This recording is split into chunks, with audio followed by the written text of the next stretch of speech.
시크릿코리아 영업지원본부의 총괄 상무를 맡고 있는 장윤성이라고 합니다. 다시 한번 인사드리겠습니다. 안녕하십니까? 예, 지난번에 제가 대전에서 우리 정의자 사장님 그룹 실버 세미나 그때 참석한 이후에 두 번째로 사장님을 뵙습니다. 우리 네트워크 업계의 임직원들이 항상 소망하는 바가 딱 하나가 있는데 또 컴플레인하는 바가 딱 하나가 있습니다. 컴플레인하는 바는 뭐냐면은 항상 이렇게 세미나를 하고 그러면은 참석하시는 분들이 조금 연식이 좀 있으세요. 연식이 좀 있으시고 그래서 우리 회사는 언제 좀 이렇게 젊고 야망찬 열정적인 이런 젊은 리더분들을 언제쯤 모실 수 있을까 그걸 항상 고민을 합니다. 하지만 늘 실패를 하곤 하죠. 그래서 저도 사실 이제 전 직장에서 이렇게 세미나에 참석을 하면 보통 이제 뵙는 분들이 평균 연령 55세 형님 누님들만 뵙고 이제 앞줄 이제 할머님들 좀 주무시고 계시고 그런 환경에만 익숙해 있다가 오늘 사장님들 다시 한번 또 이 자리에 올라와가지고 이렇게 젊고 아주 그냥 활기찬 모습을 눈빛들 열정찬 눈빛들을 뵈니까 저 스스로가 굉장히 길을 받는 그런 느낌입니다. 감사하고요. 오늘 소중한 시간 내셔서 참석해 주셔서 정말 감사하고요. 저는 이제 1997년에 이제 글로벌 네트워크 마케팅 회사에 오퍼레이션 대리로 입사를 하면서 지금 커리어를 시작을 했고요. 횟수로 지금 19년 차입니다. 19년 차고 지금 우리 시크릿코리아에 이제 조인을 하면서 제가 맡은 업무는 영업지원본부 총괄 상무로서 이제 세일즈 코디네이션 우리 사장님들 이제 직접 도와드리는 세일즈 코디네이션 역할과 그 다음에 이제 영업기획 각종 프로모션이라든가 그해 전략 전술을 짜는 이런 영업기획 업무 그리고 이제 이벤트 같은 것들이요. 이벤트, 트레이닝, 그리고 이제 영업기획 파트에 이제 속하게 되겠지만 프로모션 같은 것들이요. 이런 것들 이제 전략 전술 짜는 이런 부분들과 그 다음에 커스터머 서비스, 고객 지원 업무 그리고 최근에 새롭게 또 맡게 된 이제 파트가 뭐가 있냐면 윤리 강연 파트가 있습니다. 그래서 지금 정신없이 저도 지금 돌아가고 있는데요. 먼저 지금 여기 제가 오늘 스피치 짧게나마 하는 부분에 이제 주제가 이제 윤리 강령 교육이라고 이제 이야기 되어 있지만 조금은 가볍게 이야기를 시작을 하겠습니다. 제가 이제 시크릿코리아에 이제 조인하기 전에 처음에 이제 시크릿을 봤을 때는 이 회사 정말 대부분의 네트워크 마케팅 회사들이 항상 특히 한국에서 성공했다는 글로벌 네트워크 마케팅 회사들의 공통점을 보면 메인 제품이 화장품이 아니라 뭐죠? 건강기능식품이죠. 그죠? 우리 소위 빅3라고 얘기하는 A사, N사, H사라든가 잘 나가는 회사들을 보면 항상 건강기능식품이 메인이고 화장품은 항상 보조적인 역할을 합니다. 그래서 매출 비율을 보면 8대2 정도 돼요. 건식이 한 80%, 그 다음에 이제 화장품이 한 20% 정도 되는데 그래서 처음에 이제 시크릿이 이제 한국에 상륙하고 화장품밖에 없다는 얘기를 들었을 때 오래 못 갈 거다라고 저는 이렇게 좀 판단을 했었어요. 그리고 또 하나가 신생회사들이 한국에 들어와가지고 일단 3년이라고 하는 기간을 넘기기가 쉽지가 않습니다. 결코. 그나마 3년을 넘긴 회사들도 정말 초고속 성장에 이러한 트렌드를 타기까지 평균적으로 7년 정도가 걸립니다. 그런데 이러한 건강기능식품도 없고 그 다음에 정말 7년이라는 세월은 그동안 무수히 많은 시행착오와 이러한 것들을 겪어야 간신히 이제 뜰까 말까 이런 상황에서 불과 한국에 상륙한 지 3년 만에 이렇게 초고속 성장을 하는 모습을 보면서 정말 불가사의한 회사다라는 생각을 많이 했습니다.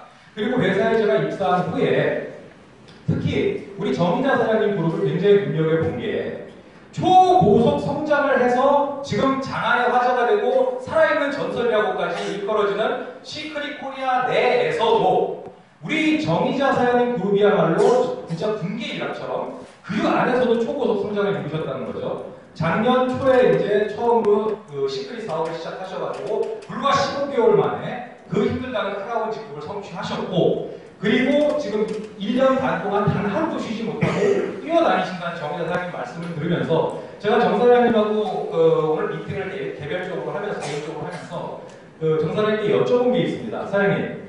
사장님의 네트워크 마케팅 철학관이 뭡니까? 어떠한 철학을 가지고 계십니까? 라고 여쭤봤더니 정 사장님이 딱 한마디로 답변을 하시더라고요. 제 네트워크 마케팅 모토는 철학은 빠르게가 아니고 바르게 사업을 하는 것입니다. 라고 이야기를 하시더라고요. 그렇게 바르게 사업을 하신다는 확고한 신념을 가지고 바르게 사업을 하시다 보니까 역으로 빠르게 있는 것이 아닌가 저는 이렇게 판단을 하고 있습니다. 그래서 이러한 정의자 사장님 그룹 분들 한 분 한 분 다시 한번 뵙고 싶었고요. 제가 왔었을 때 저도 이제 19년이라고 하는 이러한 그 경력이 쌓이면서 굉장히 많은 리더분들의 흥망성쇠를 많이 봐왔습니다. 네트워크 마케팅의 리더분들의 흥망성쇠를 많이 봐왔는데 성공하는 리더들이 두 가지 공통점이 있어요. 성공하는 리더들이 첫 번째가 뭐냐 하면 일단 똑똑하십니다. 굉장히 스마트하세요. 그건 그럴 수밖에 없는 게 리더로서 본인이 스마트하지 않으면 예를 들어서 왜 군대 갔다 온 우리 남성 사업자분들 이런 얘기 있잖아요. 중대장이 나를 따르라 해가지고 팍팍 뛰면서 산 꼭대기에 올라갔더니 이 산이 아닌 일이에요. 군대는 그게 아예 막 도구로 팔 이러면서 이제 내려오는 경우가 있지만 현실에서 네트워크 마케팅에서 리더가 그런 준비하면 어떻게 됩니까? 그 그룹이 성공하겠습니까? 깨지죠. 리더 자체는 못 믿겠는데 그런 측면에 있어서 일단 그 리더라는 분들은 스마트 하셔야 되고요. 두 번째 또 뭐가 정말 필수 불가결한 그 성공 요소 중에 중요한 것이 뭐가 있냐면 열정이 있으셔야 돼요. 왜? 저는 그 네트워크 마케팅의 그 본질은 두 가지 측면이 있다고 보는데 첫 번째가 이제 복제라는 측면이 있고요. 두 번째가 비전. 본인이 비전을 보고 그 비전을 자기 파트너한테 전달하는 능력. 그게 리더의 능력이자 스폰서의 능력이라고 생각을 합니다. 근데 비전을 전달하시는 분이 열정이 없으면 그 비전이 전달이 될까요? 안 될까요? 안 되겠죠. 그래서 성공하는 리더분들의 공통적인 점을 보면 어마어마한 열정을 가지고 계시는데 우리 정 사장님을 뵈면요. 제가 눈을 바로 마주치지 못하겠어요. 저도 눈이 큰 편인데 좀 못생기긴 했지만 눈이 큰 편인데 정 사장님이 그 큰 눈을 뜨고 저를 정면으로 쳐다보시면요. 여기 왼쪽 뺨에는 열, 오른쪽 뺨에는 정 이렇게 찍혀 있는 것 같아요. 그 정도로 정말 열정적이고 이렇게 상대방의 의견을 경청하시고 본인의 의사를 정말 명료하게 이렇게 밝히시는 모습을 보면서 아 이래서 우리 정사장님 그룹이 우리 시크릿 내에서도 초고속 성장을 하는 시크릿 내에서도 군계 일학처럼 초고속 성장을 하시는 그룹으로 발돋움하고 계시는구나 하고 제가 결론을 내렸습니다.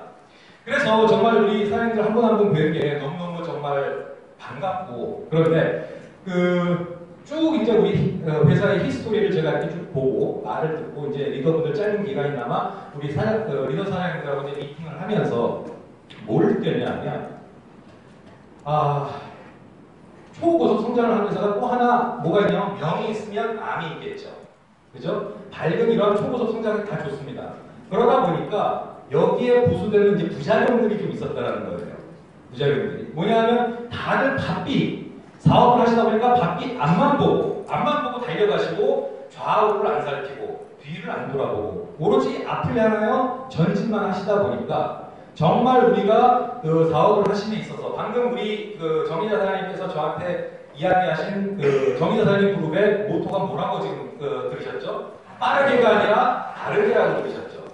그런데 이게 모든 그룹, 이 시크릿에 있는 모든 그룹이 그러한 정말 건전한 윤리의식을 가지고 정말 다르게 사업을 하셨다면 제가 지금 드리고자 하는 말씀을 드릴 필요가 없을 겁니다.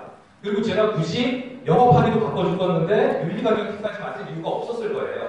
근데 우리 김현수 사장님께서 굳이 저한테 그 윤리강령까지 맡기게 되신 그 배경은 정말 안타깝게도 그리고 정말 유감스럽게도 일부에서 바르게 행동하지 못하고 바르게 사업하지 못하시는 그런 행태가 나오고 있기 때문입니다. 그 대표적인 게 차명 등록이라든가 아니면 뭐 유인행위라든가 아니면 좀 악의적인 반품이라든가 반품만 하나 설명을 드릴게요. 우리 회사 반품률이 정말 상상을 초월할 정도로 높은데 차마 제가 말씀을 드리기 힘들 정도로 높은데 그 이유는 뭐냐면 물론 다른 회사에 비교했을 때요. 여러 가지 이유가 있겠죠. 그런데 중요한 건 뭐냐면 이러한 반품률이 올라가게 되면 결국은 손해보는 건 누구냐면 회사 손해 절대 안 봅니다. 회사 손해 절대 안 봐요. 왜 그런지 아십니까? 반품이 높아지면서 발생되어지는 이러한 그 비용들이 사업자분들한테 전가가 되기 때문입니다. 그게 무슨 말씀이냐면 자 반품이 많아지면요 첫 번째 공제 수수료율이 높아집니다. 그러니까 공제조합에 저희가 공제 수수료를 지급을 하는데 반품이 많은 회사는 특수판매 조합에서 못 믿겠다 이거예요. 언제 나갈지 모를 회사다. 그렇기 때문에 수수료를 높게 받습니다. 그러니까 그런 비용이 생기죠. 그 다음에 또 반품이 많이 발생하게 되면 공정이라든가 이런 관계기관의 워치리스트에 오르게 됩니다. 워치리스트에 오르게 되면은 보통 이런 회사들 그 관에서 공정위 같은 데서 직권조사라는 거를 네트워크 회사에 나오는데 평균적으로 별 문제가 없는 회사는 5년에 한 번 정도 나와요. 5년에 한 번 정도 나오는데 워치리스트에 올라가는 회사는 거의 매년 나옵니다. 그럼 매년 나가서 직권조사를 받으면 문제가 없다고 치더라도 회사에서는 그 변호사 비용이 들어갔겠죠. 법무적인 비용이라든가 법무법인을 사용하는 비용이라든가 아니면 컨설팅 업체 컨설팅을 받는 비용이 발생이 되는데 제가 몸담았던 전 직장에서 그 작년에 그 두 건의 그런 그 관과 엮인 이런 법적인 이슈가 있었는데 그 이슈 푸는데 변호사 비용만 6억이 나갔습니다. 그 두 건 처리하는데 6억이 나갔어요. 6억. 6개월 동안 한 달에 1억씩. 자, 그런 비용이 생기죠. 그 다음에 또 반품이 들어오면 대부분 포장이 파손된 상태로 들어오는 경우가 많습니다. 우리 화장품의 생명이 뭡니까? 포장 아닙니까? 그죠? 내용물은 아마 멀쩡하다고 치더라도 포장이 예를 들어서 망가져가지고 도저히 이건 어떻게 할 수 없다 그러면 폐기를 해야 됩니다. 그 폐기 비용이 또 고스란히 비용으로 잡힙니다. 그러니까 이런 물류 비용들. 이렇게 발생하는 비용들이 사용료에 어떤 형태로 전가가 되느냐 하면은 예를 들어서 회사에서 프로모션을 한다. 그런 비용이 없을 때는 지중해 크루즈 모시고 갈 수 있어요. 그런데 그런 비용이 발생되면 지중해 크루즈가 아니고 어디 모시고 갑니까? 뭐 푸켓 이런 데 갑니다. 그리고 푸켓 갈 거 어디 갑니까? 제주도 관광업체 가요. 농담이 그렇게 됩니다. 그런 식으로 비용이 전가가 되는 거예요. 자, 이번에 그 더블 프로모션, 더블 승급 프로모션을 이번에 요새 트렌드도 좀 안 좋고 많이 정치되어 있으니까 한번 걸어야겠다. 걸 돈 없는데요?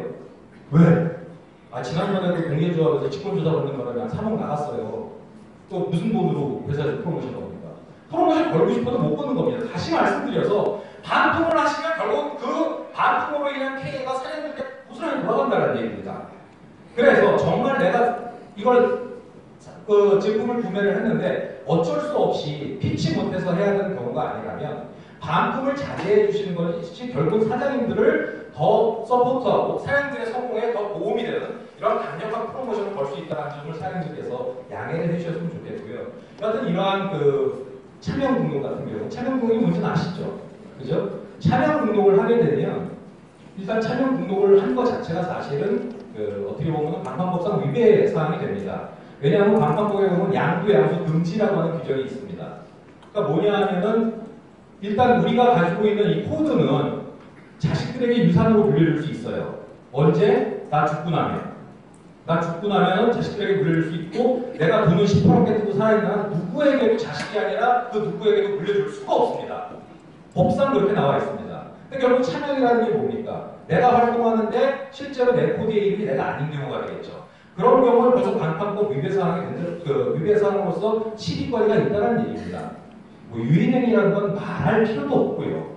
그거는 유인행위라고 하는 건 뭐 거의 범죄에 가까운 정말 페어하지 않은 그런 플레이입니다. 그래서 지금까지 회사도 사실은 그 부분에 있어서는 정말 사장님들께 고개 숙여 사과드리고 싶은 점이 정말 원리 원칙을 내세워가지고 정말 기강을 확립을 하고 정말 빠르게가 아니라 바르게 사업하는 이런 증성사업자분들을 도와드리기 위해서라고 좀 더 과감하고 좀 더 강력한 그러한 윤리강령 정책을 시행했었어야 됨에도 불구하고 그런 측면에 있어서 다소 미흡한 부분이 있다고 저 스스로가 느끼고 있기 때문에 그런 부분을 앞으로 회사는 바로 잡아나가려고 최선의 노력을 경주하겠습니다.